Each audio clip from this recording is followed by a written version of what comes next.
In Vietnam, a special trial has drawn nationwide public attention after the People's Court of Bac Ninh Province delivered verdicts against 46 defendants involved in a transnational high-tech fraud ring. This was not merely an ordinary criminal case, but also a strong warning about the increasing sophistication of cybercrime and the gaps in public awareness and defenses against scams impersonating government authorities. On the afternoon of February 6th, after nearly a week of hearings, the court announced sentences for all defendants. 4 individuals were sentenced to life imprisonment for playing key roles in organizing, operating, and directly assisting foreign ringleaders. 40 others received prison terms ranging from 8 to 19 years, depending on their level of involvement and specific actions within the criminal network. Notably, only one defendant received a suspended sentence of 3 years in prison with a 5-year probation period due to mitigating circumstances and a limited role in the scheme. In addition to prison sentences, the court ordered all defendants to jointly compensate victims for the money they had stolen. However, by the time of sentencing, the defendants had only repaid a small portion of the total amount, approximately USD $41.4 million, that the ring had defrauded from 13,543 people across Vietnam.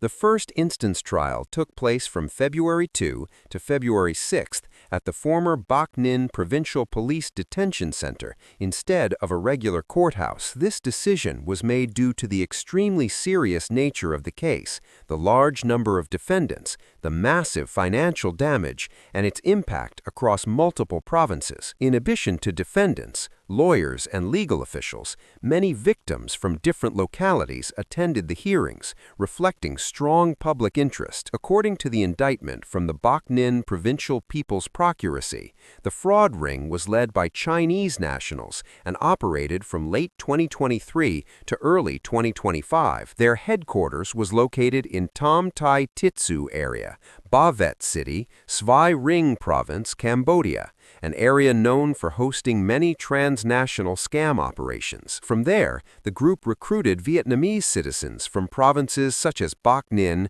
Quang Ninh, Hai Phong, Thanh Hoa, Ninh Binh, Quang Binh, and Hung Yen by promising easy, high-paying jobs abroad. Once recruited, they were taken to Cambodia and compelled to participate in organized fraud activities. The operation was highly structured, with clear roles, managers, attendance tracking, salaries, and performance-based bonuses. The group used social media and Telegram to exchange data, coordinate activities, and manage scam scripts. Their primary tactic was impersonating police officers at various levels to call Vietnamese citizens. They used plausible pretexts, such as updating national ID information, synchronizing children's identification data, or registering electronic health records. With professional tone and well-prepared scripts, many victims trusted them and followed instructions. After gaining trust, the scammers instructed victims to install a fake application named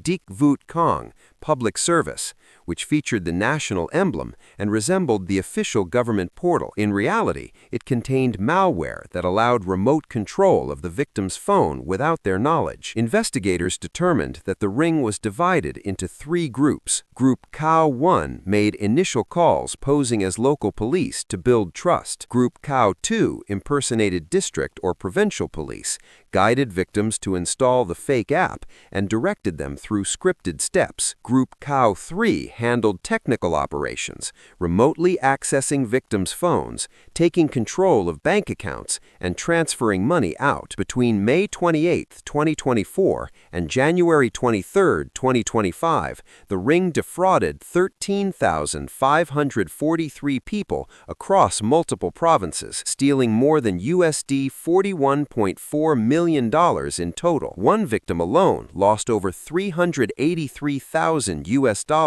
a devastating amount for an individual or family. Although 46 Vietnamese defendants stood trial, investigators confirmed that most of the stolen money went to the Chinese ringleaders. The Vietnamese participants earned only a small share, ranging from a few hundred to a few thousand US dollars each, but this did not lessen the severity of their crimes. At trial, All defendants admitted their wrongdoing and described their roles and methods. Among them, 4 individuals, Do Van Nija, Nim Kun Pao, Pom T Huan Trang, and Ding New Quinn, were identified as managers, interpreters, and active facilitators for the foreign leaders, which led to their life sentences. The court emphasized that the crimes were extremely serious, well-organized, transnational, and technologically advanced. The defendants abused the reputation of law enforcement agencies to deceive citizens, causing severe financial and psychological harm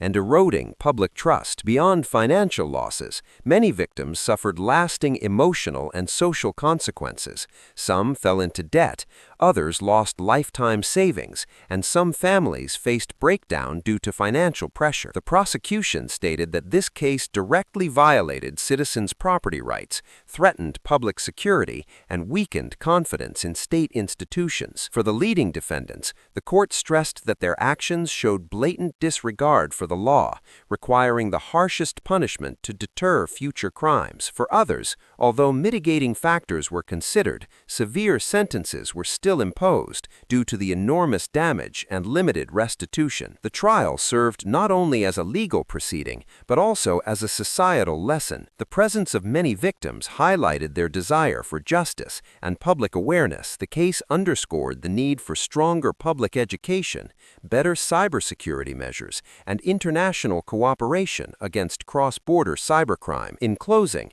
the heavy sentences sent a clear message that Vietnam will not tolerate exploitation of technology or impersonation of authorities for personal gain. More importantly, the case stands as a warning for citizens to be vigilant against suspicious calls, messages, and app installation requests. This fraud ring in Cambodia will be remembered as one of the largest high-tech crime cases in Vietnam, demonstrating that in the digital age, individual awareness remains the strongest shield against increasingly sophisticated scams. Thank you for watching this story.